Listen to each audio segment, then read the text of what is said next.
ইয়াজিদের ব্যাপারে আমাদের আহলে সুন্নাত ওয়াল জামাতের দেখেন, ইয়াজিদকে যারা ভালোবাসে তারা নাসিবি। আচ্ছা, ইয়াজিদকে কোনো মুসলিম, কোনো সুন্নি, আহলে সুন্নাত ওয়াল জামাতের আকীদার অনুসারী কেউ ইয়াজিদকে কি করতে পারে না, ভালোবাসতে পারবে না। ইয়াজিদ বাহিনী গণধর্ষণ চালিয়েছে, ইয়াজিদ বাহিনী সেখানে লুটতরাজ করেছে, মসজিদ নববীতে নামাজ আযান বন্ধ ছিল, তাবুতে আগুন লাগছে, বাতাসে গিয়ে কাবা শরীফের গিলাফে আগুন ধরে গেছে। তো এই যে তিনটা, যে কাবাতে আক্রমণ করা, হারামাইন শরীফাইনের উপর হারামাইনের এরিয়া তো বিশাল, মানে ডাইরেক্ট কাবায়, সরাসরি কাবায়, এবং কাবা শরীফের গিলাফের একাংশ পুড়ে যাওয়া। আচ্ছা, এই যে কাবা আক্রমণ, মদিনা আক্রমণ, কারবালা, এই তিন আকাম হয়েছে ইয়াজিদের প্রত্যক্ষ সমর্থনে। আসসালামু আলাইকুম ওয়া রাহমাতুল্লাহি ওয়া বারাকাতুহু। পবিত্র মুহররম মাস শুরু হয়েছে। এটি আরবি 12 মাসের প্রথম মাস। মুহররম মাসের একটি দিন হচ্ছে আশুরা, অর্থাৎ মুহররমের 10 তারিখ। আশুরা নিয়ে অনেকগুলো প্রশ্ন আমাদের মধ্যে আছে। এই সব বিষয়ের প্রশ্নের কিছু প্রশ্ন এবং প্রশ্নের উত্তর দেওয়ার জন্য আজকে আমাদের এখানে উপস্থিত আছেন আমাদের অত্যন্ত প্রিয় মানুষ, বাংলাদেশের সুপরিচিত আলোচক হযরত মাওলানা মুফতি রেজাউল করিম আবরার সাহেব। কেমন আছেন হযরত? জি আলহামদুলিল্লাহ, ভালো আছি। আশুরা নিয়ে তো আমাদের মাঝে অনেকগুলো প্রশ্ন আছে, আজকে কিছু কথা বলবো এই বিষয়ে। তো শুরুতেই আশুরার মূল আলোচনা বা আশুরার ব্যাপারে আমরা রোজা রাখি, এই ব্যাপারটা যদি একটু শুরুতেই বলতেন। আশুরা হলো মুহররম মাসের 10 তারিখ। এটা রাসূলুল্লাহ সাল্লাল্লাহু আলাইহি ওয়াসাল্লাম থেকে প্রমাণিত একটা আমল। আমলের একটা প্রেক্ষাপট আছে, সেটা হলো রাসূলুল্লাহ সাল্লাল্লাহু আলাইহি ওয়াসাল্লাম যখন মদিনায় গিয়েছেন, ইহুদিরা দিন রোজা রাখতে, কারণ আল্লাহ তাআলা এই দিন একটা বিশেষ ঘটনা পৃথিবীতে ঘটিয়েছিলেন। সেটা হলো মুসা আলাইহিস সালাম যখন বনী ইসরাঈলকে নিয়ে রওনা হয়েছেন হিজরতের জন্য, আল্লাহ তাআলা কুদরতিভাবে মুসা আলাইহিস সালামকে বাহরে কুলজুম, আমাদের দেশে অনেকে বলতে নীল নদ একদম ছোট মদিনা, মুসা আলাইহিস সালাম মূলত পাড়ি দিয়ে গিয়েছিলেন আফ্রিকার সিনাই মরুভূমিতে, যেটাকে আরবিতে বলে ময়দানে তি। এজন্য মুসা আলাইহিস সালাম বনী ইসরাঈলকে নিয়ে লোহিত সাগর পাড়ি দিয়েছেন, আল্লাহ তাআলা কুদরতিভাবে রাস্তা তৈরি করে দিয়েছেন, আর ফিরআউন এবং তার বাহিনীকে সেখানে আল্লাহ তাআলা ডুবিয়ে দিয়েছিলেন। তো এটা কৃতজ্ঞতা স্বরূপ ইহুদিরা রোজা রাখতে রাসূলুল্লাহ সাল্লাল্লাহু আলাইহি ওয়াসাল্লাম এসে বলেছেন যে আমরা তো তাদের চেয়ে বেশি হকদার, এজন্য তিনি নিজে রোজা রেখেছেন ও আমার অবশ্যই আমি এবং রোজা রাখার নির্দেশ দিয়েছেন। যেহেতু এটা ইহুদিদের সাথে সাদৃশ্য হয়ে যায়, এজন্য রাসূলুল্লাহ সাল্লাল্লাহু আলাইহি ওয়াসাল্লাম আগের বছর বলেছেন যে আগের বছর বেঁচে থাকি তাহলে সুন্নাত তাসিয়া, তাহলে আমরা কি করব, 9 তারিখ রোজা রাখব। এজন্য আশুরা রোজার ক্ষেত্রে সুন্নাহ হলো একটা অথবা একদিন আগে অথবা একদিন পরে মিলিয়ে দুটো রোজা রাখা। আচ্ছা, যদি এখানে কেউ 9 তারিখ রাখলো, 10 তারিখ রাখলো, 9 তারিখ রাখতে পারেনি, সেক্ষেত্রে 10-11 রাখলো তো ঠিক আছে, সমস্যা নেই, রাখতে হবে। আর সবথেকে উত্তম কি 9-10-11? সবচেয়ে উত্তম হলো একটা মিলিয়ে রাখা, আগে রাখলে হবে পরে রাখলে হবে, কোনো এই দিন মিলাতে হবে এরকম কোনো বাধ্যবাধকতা নাই। আচ্ছা, এখানে আমাদের সমাজে কিছু প্রচলিত আছে, যেমন নূহ আলাইহিস সালাতু ওয়াস সালামের কিস্তিটা এই দিনে লেগেছিল, আরো অনেক কথা আছে। এই ব্যাপারটা মূল বিষয় হলো যে আপনি পূর্ববর্তী যে সকল ঘটনা কোন নির্দিষ্ট দিন কেন্দ্রিক আপনি যদি বর্ণনা করতে হয় তাহলে সেটা সহিহ সনদে প্রমাণিত হতে হবে। যেমন মুসা আলাইহিস সালামের এই ঘটনা এই দিন ঘটেছে, এটা আমরা বুখারী সহ একাধিক কিতাবে সহিহ হাদিস আমরা পেয়েছি। এখন এই দিনের দিকে নিসবত করে আপনি যদি অন্য কোনো ঘটনা বলতে চান, যেটা আমাদের আগের ঘটনা, মুসা আলাইহিস সালাম সংশ্লিষ্ট, ইব্রাহিম আলাইহিস সালাম সংশ্লিষ্ট, ইউসুফ আলাইহিস সালাম সংশ্লিষ্ট, অনেক কথা যেটা আপনি বলেন যে নূহ আলাইহিস সালামের জাহাজ যেদিন যদি পাহাড়ে আটকে ছিল, এগুলো আমাদের দেশে আছে। মুসা আলাইহিস সালাম এরপর হলো ইউসুফ আলাইহিস সালাম মাছের পেট থেকে বের হয়েছিলেন, ইউসুফ আলাইহিস সালাম তওবা কবুল হয়েছিল, ইউসুফ আলাইহিস সালাম কূপ থেকে উঠেছিলেন, এরকম আরো নানা ঘটনা। শুধু নূহ আলাইহিস সালামের জাহাজ যে যদি পাহাড়ে আটকে ছিল এই ব্যাপারে একটা রিওয়ায়াত আসছে মুসনাদ আহমদে, এবং মুসনাদ আহমদ থেকে শেখ শাহবান নাউত রাহিমাহুল্লাহ এটাকে জয়ীফ বলেছেন একজন বর্ণনাকারীর কারণে, এবং ইমাম হাইসাম রাহিমাহুল্লাহ মাজমা যাওয়াইদে সনদকে জয়ীফ বলেছেন। তো সহিহ ঘটনা আমরা এতটুকু পাই মুসা আলাইহিস সালামের সংশ্লিষ্ট ঘটনা, আর আরেকটা জয়ীফ বর্ণনায় নূহ আলাইহিস সালামের বিষয়টা আছে। আর বাকি যত বর্ণনা আছে সেই বর্ণনা মূলত একটা রিওয়ায়াতের উপর ভিত্তি করে, যে রিওয়ায়াতটা ইবনু আব্বাস রাদিয়াল্লাহু আনহু থেকে এসেছে। যদিও বলা হয় ইবনু আব্বাস রাদিয়াল্লাহু আনহু থেকে, কিন্তু মুহাদ্দিসিনে কেরামের তাহকিক মতে সে রিওয়ায়াত সহিহ, এটা জাল। যেমন আমরা কয়েকটা কিতাবের কথা বলি, ইমাম ইবনুল জাওজি রাহিমাহুল্লাহ তিনি একটা কিতাব লিখেছেন, কিতাবের নাম কিতাবুল মাওযুআত, অর্থাৎ যেখানে শুধু জাল হাদিস জমা করেছেন। এটার উপর পর্যালোচনা করেছেন ইমাম জালালউদ্দিন সুয়ুতী রাহিমাহুল্লাহ আলী মাসনুআ, ইবনু আবাক আল-কাত্তানি তানজিহুশ শারিআত মারফুআ, মানে সেটা হলো কিছু হাদিস এমন আছে যেগুলো ইবনু জাওজি রাহিমাহুল্লাহ জাল বলেছেন, আসলে এগুলো জাল না, এটার উপর ওনারা পর্যালোচনা করেছেন। তো এই যে হাদিসে এই সকল কথা আছে, এটাকে প্রথম ইবনু জাওজি রাহিমাহুল্লাহ জাল বলেছেন কিতাবুল মাওযুআতে। এই হাদিসে একজন বর্ণনা করেছেন হাবিব ইবনে আবি হাবিব, তাকে জাহাবুল রাহিমাহুল্লাহ সহ সকল ইমাম তাকে কাযাব বলেছেন, মিথ্যা, এখানে হাদিসটি জাল। তো প্রথম কিতাবুল মাওযুআতে ইবনু জাওজি রাহিমাহুল্লাহ জাল বলেছেন। তারপর আমাদের ইমাম সুয়ুতী রাহিমাহুল্লাহ তাআলা আলী মাসনুআতে, ইবনু আবাক আল-কাত্তানি রাহিমাহুল্লাহ তানজিহুশ শারিআত মারফুআতে, ওনারা ইবনু জাওজি রাহিমাহুল্লাহ বক্তব্যকে সমর্থন করেছেন, মানে তাদের মধ্যে হাদিসটি কি জাল। জাল হাদিস আমরা জানি যে জাল হাদিস বর্ণনা করা হারাম। শুধুমাত্র একটা নিয়ে আপনি জাল হাদিস বলতে পারবেন, এটাতে জাল, এটা মানুষকে জানানোর জন্য, যে এটা বলা যাবে না জাল, এই মানুষকে জানানোর জন্য শুধু আপনি জাল হাদিস বলতে পারবেন। এছাড়া জাল হাদিস বর্ণনা করা হারাম, ওয়াজ করা হারাম, বিশ্বাস করা বড় হারাম।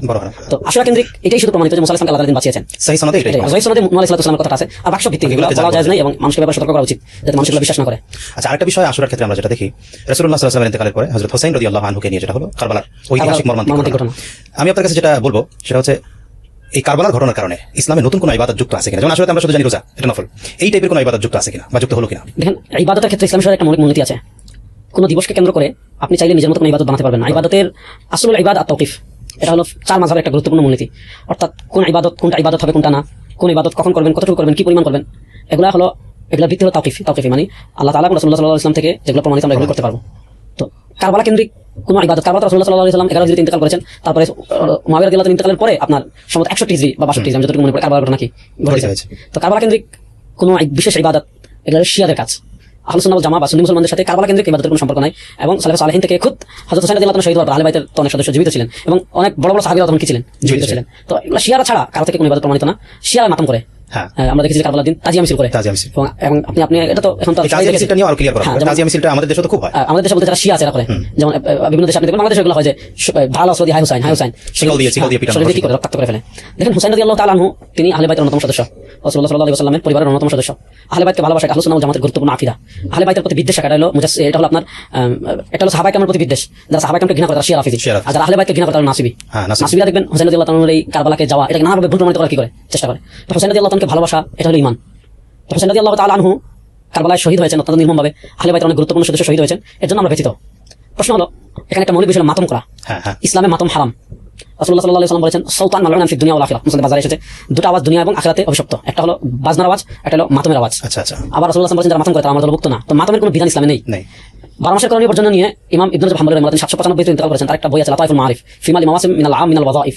সেই কিতাবে তিনি বলেছেন এই মাতম কারা করে মাল্লা খালাক আলাহু ফিল আখিরাহ। আচ্ছা মানে যাদের আখিরাতে কোনো অংশ নাই তারা মনে করে ওহম ইয়াসাবুনা আন্নাহুম ইয়াহসিনুনা সুনআ, তার ভালো কাজ করছে মনে করে, কিন্তু এটা আসলে ভালো কাজ না। মাতম ইসলামে জায়েজ নেই। আর নিজের শরীর রক্ষা করা, যেমন মনে করেন আপনি চাইলে আঙ্গুল একটা কেটে ফেলতে পারবেন না, এটা হারাম। হারাম কেন? এটা হলো আমানত, এটা আল্লাহ তাআলা দিয়েছেন। কিন্তু আপনি নিজের শরীর রক্তাক্ত করছেন, এটা তো হারাম। অবশ্যই এজন্য রক্ত বিক্রি করা হারাম। হ্যাঁ। কারণ রক্তটা শরীরের একটা কি অংশ, আপনি চাইলে দিতে পারেন, কিন্তু রক্ত বিক্রি করা কি হারাম। হারাম। শরীরের কোনো অঙ্গ বিক্রি করা কি হারাম। হারাম। তো এজন্য আসলে কেন্দ্রিক যেগুলা মানে এই যে হাই হুসাইন মাতম তাজিয়া এগুলো শিয়াদের কাজ, এগুলোর সাথে মানে উম্মার কোনো সম্পর্ক নেই। এগুলো থেকে অবশ্যই আমাদের বিরত থাকা উচিত। কারবালার ব্যাপারে হযরত হুসাইন রাদিয়াল্লাহু আনহু আসলে কি যুদ্ধ করার জন্য গিয়েছিলেন না উদ্দেশ্য কি ছিল মূলত? না, হুসাইন রাদিয়াল্লাহু তাআলা তো উনি তো যুদ্ধ করার জন্য জানেন, যুদ্ধ করার জন্য গেলে কেউ তো পরিবার নিয়ে যায় নিয়ে যায় না।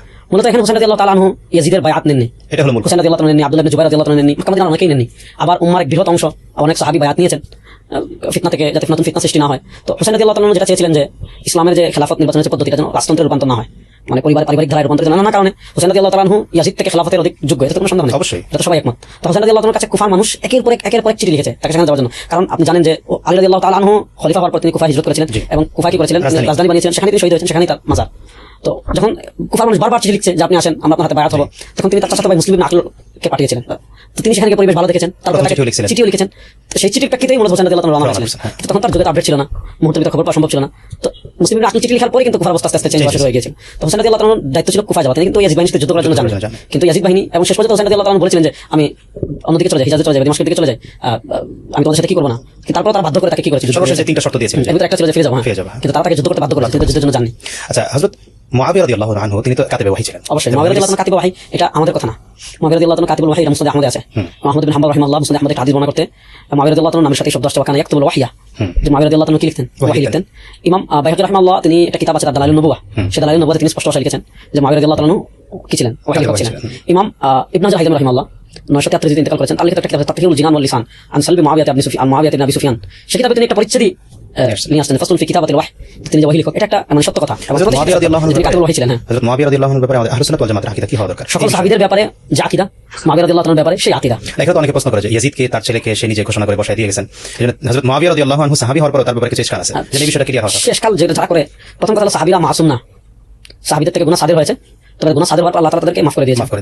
মুআবিয়া রাদিয়াল্লাহু তাআলা মুজতাহিদ ছিলেন, নানা কারণে তিনি ইয়াজিদকে খেলাফতের কি দিয়েছেন, দায়িত্ব দিয়েছেন, দায়িত্বের মানে তিনি তাকে মনোনয়ন করেছেন। এর ভিতরে একটা ছিল যেহেতু মুআবিয়া রাদিয়াল্লাহু তাআলা খলিফা হওয়ার আগে উম্মার ভিতরে একটা ব্যাপক রক্তপাত হয়েছে, মুআবিয়া রাদিয়াল্লাহু তাআলা সেই রক্তপাতের দ্বার বন্ধ করার জন্যই ইয়াজিদকে মনোনয়ন দিয়েছিলেন। কারণ এখানে দিমাশকের একটা বিশাল ফ্যাক্টর আছে, দিমাশকের মানুষের অবস্থা যাচাই করে এবং উম্মার বিভিন্ন কল্যাণের দিক বিবেচনা করে মুআবিয়া রাদিয়াল্লাহু তাআলা তার ইজতিহাদ অনুযায়ী ইয়াজিদকে কি করেছেন, ক্ষমতার মানে আগে ঘোষণা করেছেন। যদিও পরবর্তীতে মুআবিয়া রাদিয়াল্লাহু তাআলা সেই ইজতিহাদ সঠিক প্রমাণিত হয়নি, কারণ ইয়াজিদ যখন খেলাফত খলিফা নিযুক্ত করেছিলেন তখন খলিফা হওয়ার গুণ তার ভিতর ছিল, কিন্তু হোসেন রাদিয়াল্লাহু তাআলা তার চেয়ে অনেক এগিয়ে ছিলেন। কিন্তু নানা দিক বিবেচনা করে তিনি এই অপশন গ্রহণ করেছেন এবং তিনি যখন বায়াত ইয়াজিদের নিয়েছেন তখন অনেক সাহাবী কিন্তু ইয়াজিদের হাতে বায়াত হয়েছিলেন, এগুলো কিন্তু সত্য।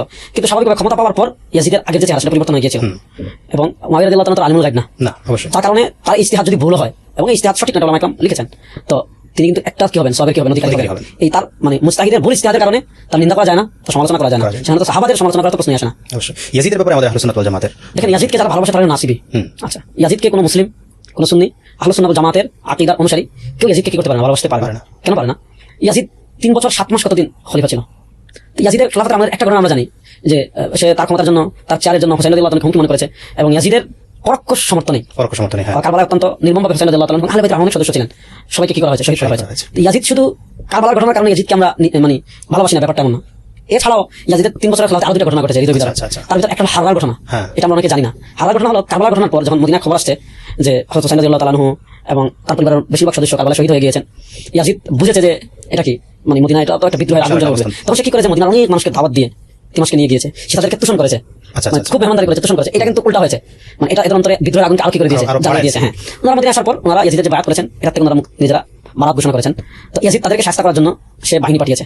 আচ্ছা, হাররা মানে মদিনার পূর্ব পশ্চিম প্রান্তে কিছু পাহাড় আছে যেগুলো হলো সূর্যের প্রচন্ড তাপের কারণে ঝলসে গিয়েছে, মানে জ্বলে গিয়েছে। হাররা মানে ঝলসে যাওয়া, ওই সূর্যের প্রচন্ড তাপের এই ঝলসে যাওয়ার কারণে পাহাড়গুলোকে বলা হয় হাররা। তো ওখানে ইয়াজিদ বাহিনী এবং মদিনার মুসলমান যারা সাহাবীও ছিলেন, এখানে তাবেঈরাও ছিলেন, বড় মানুষ ছিলেন, তারা মুখোমুখি হয়েছে। তো স্বাভাবিকভাবে ইয়াজিদ মদিনা বাহিনীকে পরাজিত করেছে। তো ইয়াজিদ মদিনা বাহিনীকে পরাজিত করার পর যে ইয়াজিদের বাহিনী যে জঘন্য কাজ করেছে সেটা তারা মদিনায় 3 দিন অবাধে লুটতরাজ করেছে, গণধর্ষণ করেছে এমনকি মসজিদের এই পরিমাণ গণহত্যা গণধর্ষণ ইয়াজিদ বাহিনী লুটতরাজ মদিনা চালিয়েছে মসজিদের নবীতে 3 দিন আজানই হয়নি, নামাজই হয়নি। আল্লাহু আকবার। আচ্ছা, সাইদুল মুসাইব রাহিমাহুল্লাহ বক্তব্য হাসান সনদে এসেছে, তিনি বলেছেন তিনি মসজিদের নবীতে ছিলেন, বের হননি। সাইদুল মুসাইব প্রসিদ্ধ তাবেঈ, হ্যাঁ, এবং ফুকাহায়ে সাবা মানে প্রসিদ্ধ উম্মাহ একজন ফকিহ, তার মারাসিল চুপ বুঝে গ্রহণ করা হয়।